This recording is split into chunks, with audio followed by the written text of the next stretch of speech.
그리고 현재 방산 클러스터를 26년도에 충남과 논산에서 지금 선정이 되어 있습니다. 그래서 만약에 저희들이 그 역할을 하게 된다면은 융합형 인재 양성 프로그램을 통해서 이러한 브릿지 역할을 충분히 할 수 있지 않을까 하는 생각에서 저희들에게 그런 것들을 좀 지원해 주시기를 건의드립니다. 감사합니다. 네, 감사합니다. 시간 관계상 한 분만 더 듣고 또 정보기관 분의 이야기를 듣고 좀 마무리하도록 하겠습니다. 다른 분들은 또 서면 의견서로 의견을 주시면 되겠습니다. 자, 페르소나 AI의 유승재 대표님. 안녕하십니까. 페르소나 AI 유승재라고 합니다. 저희는 그 CES에 나갔을 때 그 해외의 미국과 중국의 로봇들이 AI가 탑재된 상태로 이미 돌아다니는 것들을 보고 굉장히 감명 깊어서 특히 이미 중국은 구신지능을 발표해서 로봇의 AI를 탑재가 끝났습니다. 그런 부분들을 보고 우리나라도 빨리 AI에 대한 연구들을 로봇에 탑재하는 방향으로 좀 가야겠다라는 부분으로 생각을 하고 이렇게 연구를 계속해 오고 있고 그 이후로 또 CES 혁신상을 또 3관왕을 차지하기도 했고요. 그런 부분에서 굉장한 연구를 하고 있습니다.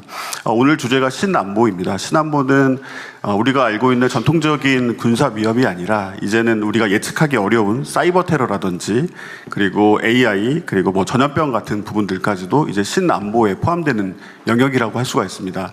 하지만 이제 이런 기업들이 신안보에 대한 스타트업들로 양성이 되기도 하고 또 정책적으로 발전이 나가야 되는데 그러기 위해서는 인재가 반드시 필요하고요. 하지만 그 인재가 없는 상태입니다. 왜냐하면은 아무래도 신안보라든지 국방에 대한 것들이 최신 트렌드이기도 하고 빠른 변화 속에서 나오고 있는 것들이기 때문인데요. 너무 마음이 답답해서 저희 엔지니어들을 다시 군대로 보내야 될까 이런 생각을 하기도 했습니다. 네, 그만큼 AI라든지 이런 테크 영역들을 하고 있는 인재들이 새로운 신안보에 걸맞는 그런 연구들을 할 수 있는 기회들이 많이 생겼으면 좋겠다는 생각이 들고요. 그 아이디어 중에 하나가 군 복무 연계형 인재 양성입니다. 우리가 알고 있는 이스라엘의 8200 부대 같은 것들이 세계 최고의 사이버 전문가들을 양성하고 있고 이들은 이미 많은 전문가들을 배출을 했습니다. 특히 미국에는 1000개 이상의 기업들이 창업을 했습니다. 그 나스닥 상장사는 300조가 넘는 기업들이 나오기도 했고요. 또 너무나 전문가이기 때문에 세계적으로도 이 인재들이 계속해서 취업도 잘 되고 있습니다. 그러니까 한마디로 일자리도 창출되고 창업까지 되는 것입니다. 그래서 빠르게 좀 새로운 신안보를 연구할 수 있고 또 이미 AI 엔지니어들 같은 저희 개발자들, 연구진들도 쉽게 접근할 수 있게 꼭 군에 가지 않더라도 민간에서도 또 관으로 또 진출할 수 있는 그런 기회를 많이 만들어주시면 감사하겠습니다. 이상입니다. 네, 감사합니다. 마지막으로 이제 부처의 좀 의견 한 번만 들어볼까요? 네, 그 인재에 대해서 국방 인재에 대해서 많이 말씀하셨는데요. 대통령께서도 우리가 군에 들어오는 인재들을 적소적재에 배치할 수 있도록 방안을 좀 마련하라는 그런 지침을 주셨습니다. 국방부도 기술 인재에 대해서 그 중요성에 공감을 하고 과학기술군을 첨단을 걷기 위해서도 지금 현재 각 군의 연구센터 또 국방연구소 등에서 지금 다양한 제도를 도입해서 지금 근무를 하고 있는데 이에 더해서 새로운 들어온 신병들도 이 신병들이 AI나 컴퓨터 이런 데 다재다능한 인재들이 많기 때문에 실증 전담 부대를 만들어서 그들을 양성 교육시키고 그 인재들이 이후에 사회에 나가서 계속 그 분야에 활용할 수 있는 이런 방안을 강구하고 있고 바로 지금 실천에 신속히 옮기려고 하고 있다는 그런 말씀을 드립니다. 이상입니다. 예, 중소벤처기업부에서 보충 말씀드리겠습니다. 저희가 중소기업 우수 연구인력 채용 지원 사업을 업체당 연봉의 50%까지 이제 5천만 원 정도를 매년 지원해 드린 사업이 있는데 신안보 혁신기업에 대해서는 저희 1억 원까지 상향해서 연구인력 채용하실 수 있게 도와드리고요. 그리고 R&D 같은 경우도 저희가 다양한 R&D 방식 검토 중에 있습니다. 예를 들어 후불형 R&D처럼 먼저 업체에서 R&D 개발하시면 그 부분에 대한 보전을 해준다든지 업체의 선투자를 전제로 해서 R&D 지원하는 투자형 R&D 같은 것들을 고민하고 있습니다. 그리고 아까 국방대 부총장님 건의해 주신 내용에 있어서 저희가 디펜스 딥테크 창업 중심대를 지정 운영하고 있는데 현재 국방대를 지정하는 걸 협의하고 있습니다. 그런 부분 통해서 요청하신 그런 클러스터가 구축될 수 있도록 노력하겠습니다. 네, 감사합니다. 자, 이제 대통령님의 마무리 말씀을 듣도록 하겠습니다. 네, 시간이 많이 지연됐네요. 어쨌든 많은 의견들 잘 들었고요. 이건 뭐 제가 실무를 총괄하는 건 아니어서 관계 부처에서, 부처청에서 일단 현장과 소통을 좀 강화해야 되겠다는 생각이 많이 듭니다. 이게 제가 직접 주재한 것만 해도 방위산업 분야는 지금 최소 3번인 것 같은데 지금 3번째가 4번째인가 그런 것 같아요.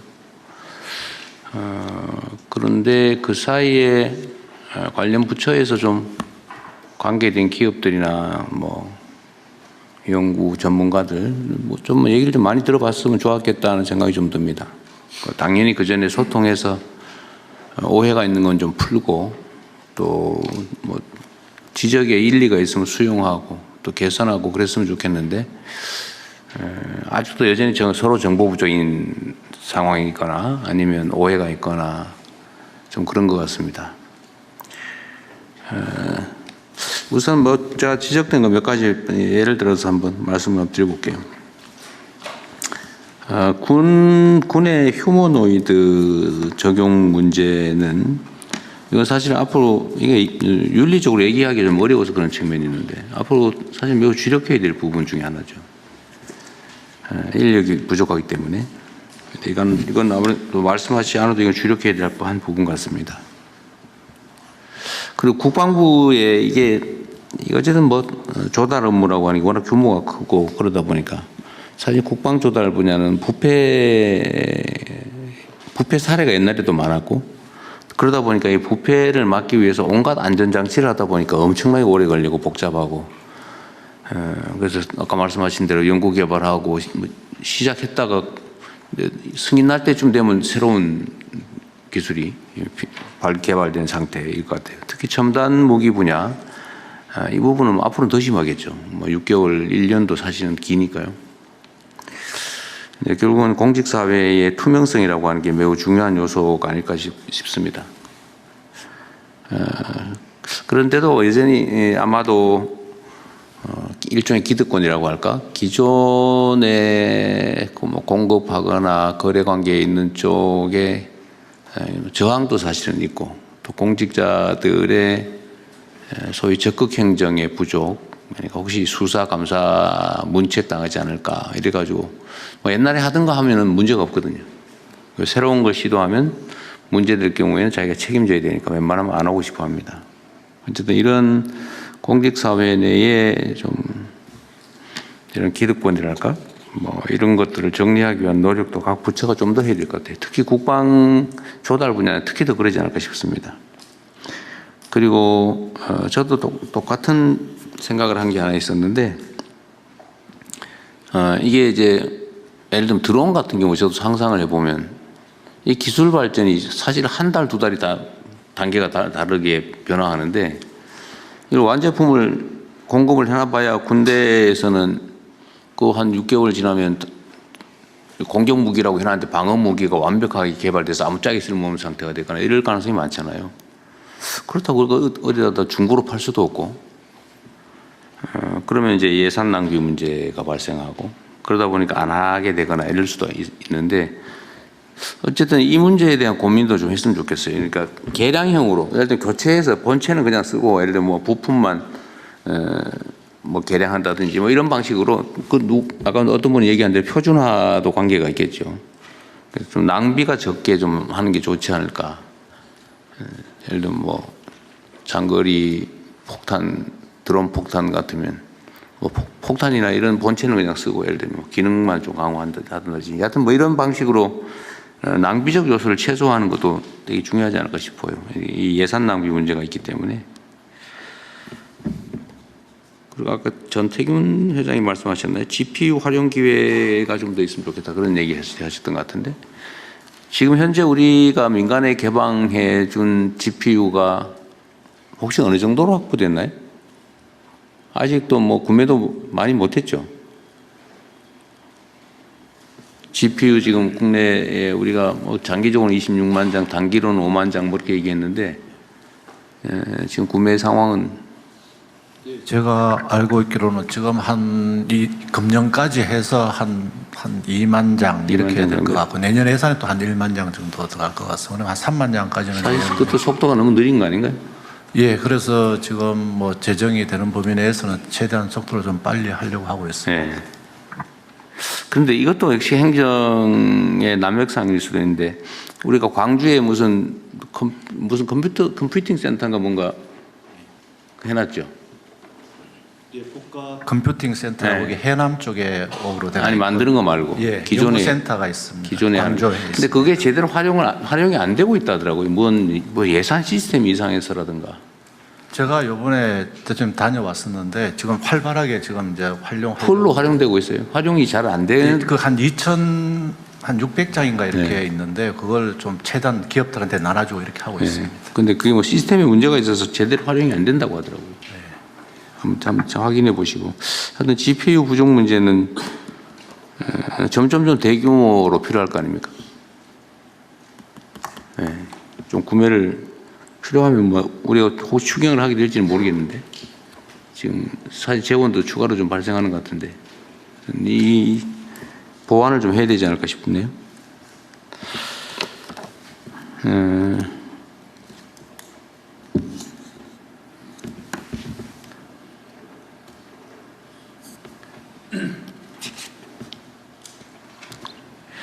아까 누구시더라? 조문수 회장님?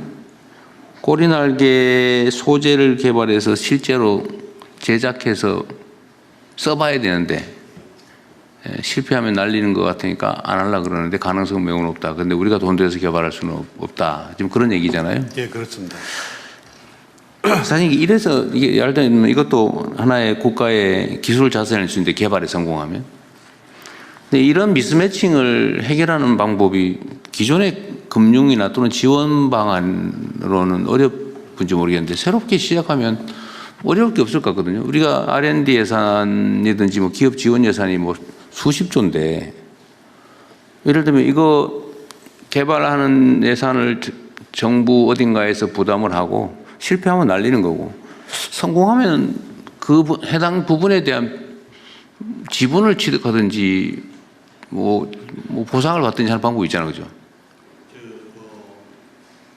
이제 목돈이 들어가지고 그러니까 그 목돈을 누군가 정부에서 펀드든 연구기금이든지 거기서 지원해주고 날리면 할 수 없고 실패하면 성공하면 그걸 갖다가 그 회사가 전적으로 100% 취득하는 것도 부당하니까 안 되고 있는데 이럴 경우는 그에 대해서 상당한 대가를 정부가 취득하면 되지 않냐 그 말이죠. 성공했을 경우에 그런 방식이 불가능한가요? 지금 현재도 R&D 자금으로 해가지고 성공인 거에 대해서는 차곡차곡 돈을 아주 소액하고 있는데 예. 그 정책시장님 이거는 우리가 얼마 전에 이런 거는 보완책을 만들어 보기로 하지 않았던가요? 그러니까 빌려주는 거와 지원만 있는데 위험을 감수한 투자를 하자. 이런 게 대표적 케이스 아닐까요?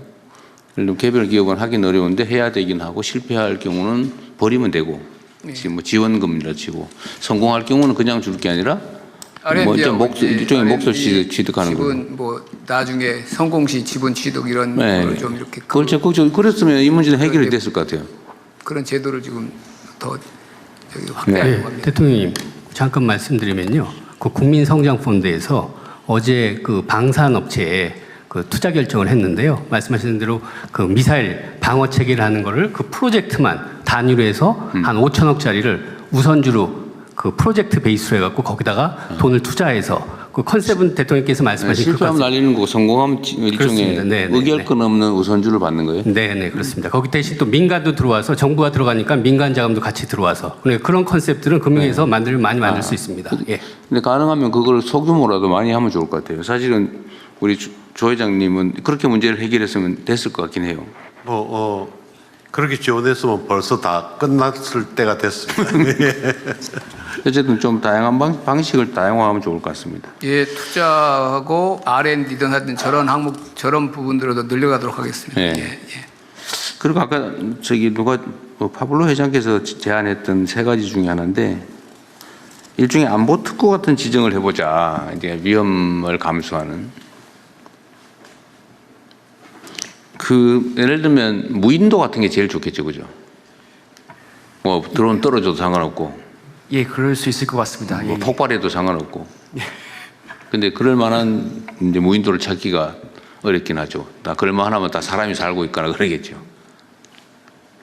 일단은 6회공이 통합으로 뭔가 실증할 수 있는 부분이 좀 필요할 것 같습니다. 저희가 이제 어디 네. 회사랑도 같이 이제 장갑차라던가 전차라던가 이런 것들에도 이제 들어올 지금 이거는 훈련장이나 이런 건 지금 제공하겠다고 하니까 그건 활용하면 되는데, 이제 6회공 활용이 동시에 가능한 것은 그 육상 훈련소는 안 되니까, 훈련장은 안 되니까 이것도 한번 찾아보면 좋겠네요.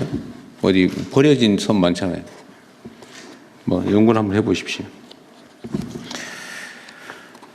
그 중소기업 얘기는 이게 이제 우리가 이걸 분명하게 해야 되는데, 중소기업에서 중견기업으로 가면 중소기업에 주던 혜택을 이제 박탈하는 거니까 이게 중견기업이 되면 불이익을 받는다 이렇게 생각하잖아요. 사실 논리적으로는 그건 아니지. 중견기업에 대한 정책이 정상인데 중소기업에 특혜를 주고 있는 거죠. 성장 육성하려고. 근데 성장 육성된 회사들이 그 특혜를 계속 받기 위해서 중견기업이 되기를 거부하는 거죠. 그러니까 그 저단 때는 애들 비슷한. 근데 그러다 보니 어쨌든 그 차이가 좀 커져서 생긴 문제이긴 한데, 어쨌든 그 조정하는 똑같이 하는 건 문제가 있고. 여하튼 아니 알겠습니다. 계속해라는 게 아니고요. 어쨌든 뭔가 단계별로 좀 해가지고 자연스럽게 슬라이딩 형태로 하면 어떻게 했냐. 예. 하여튼 그런 것까지 감안해서 지금 검토하고 있는 것 같습니다. 근데 분명한 건 어쨌든 중소기업에 대해서는 특혜를 준 것이지 중견기업에 불이익을 준 건 아니다. 네. 조삼모사냐. 그럴 수 있긴 한데.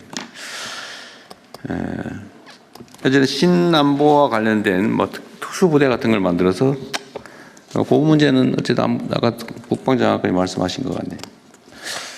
다시 한번 정리 말씀을 드리자면 관련 부처청과 또 연구기관, 그다음에 민간 기업, 민간 전문가들 간의 소통이 많이 부족한 것 같습니다. 좀 실시간으로 좀 소통할 수 있는 통로도 좀 만드시고, 중요한 국방 안보 정책에 관한 논쟁들이 사실 이런 자리에서도 기본적 팩트가 어긋나면 좀 곤란하거든요.